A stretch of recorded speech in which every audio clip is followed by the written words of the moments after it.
नमस्कार, the voice news से मैं प्रगति सिंह, जहां प्रतिदिन हम बताते हैं आपके आसपास की जुड़ी घटनाओं के बारे में, जिसका है सीधे जनता से सरोकार। एक नजर आज की सुर्खियों पर। वलसाड जिले के धर्मपुर तालुका के तिस्करी तलाट गांव के किसान ठाकुर भाई देवजी भाई पटेल गिर गाय गौशाला के माध्यम से प्राकृतिक खेती के प्रसार में महत्वपूर्ण योगदान दे रहे हैं। लगभग 12 साल पहले अपने पिता की सलाह से कुछ नया करने की इच्छा के साथ उन्होंने श्री बंसीधर गिर गौशाला की स्थापना की। गौशाला की शुरुआत के बाद उन्होंने नागपुर में प्रशिक्षण प्राप्त किया, जहां प्राकृतिक खेती के लाभ और रासायनिक पदार्थों के उपयोग से प्रकृति को होने वाले नुकसान के बारे में जानकारी हासिल की। इसके बाद उन्होंने आत्मा प्रोजेक्ट के साथ जुड़कर पूरी तरह से गाय आधारित प्राकृतिक खेती शुरू की। आज ठाकुर भाई खुद पूरी तरह से गाय आधारित प्राकृतिक खेती करते हैं और साथ ही जीवामृत और घन जीवामृत का वितरण कर अन्य किसानों को भी प्राकृतिक खेती के लिए प्रेरित करते हैं। वे अन्य किसानों को प्राकृतिक खेती और जीवामृत तथा घन जीवामृत बनाने का प्रशिक्षण भी देते हैं।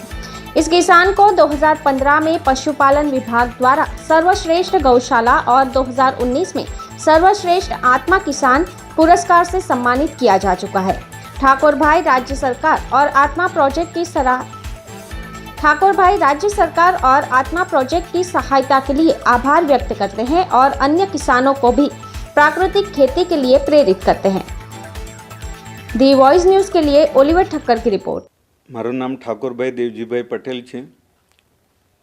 ગામ તિસ્કરી તલાટ, તાલુકો ધરમપુર, જિલ્લા વલસાડ। ગીર ગાયની ગૌશાળા છેલ્લા 12 વર્ષથી હું ચલાવું છું અને એની સાથે સાથે મેં પ્રાકૃતિક ખેતી પણ કરવાનું એ વખતથી ચાલુ કરી દીધું। પ્રાકૃતિક ખેતીમાં મારી પાસે 150 જેટલા આંબાના ઝાડ છે। પ્રાકૃતિક પદ્ધતિથી આંબાને હું માવજત આપું છું। મિશ્ર પાક તરીકે આંબાવાડીમાં હળદર કરવામાં આવેલી છે, કિચન ગાર્ડનના પાક લેવામાં આવેલા છે।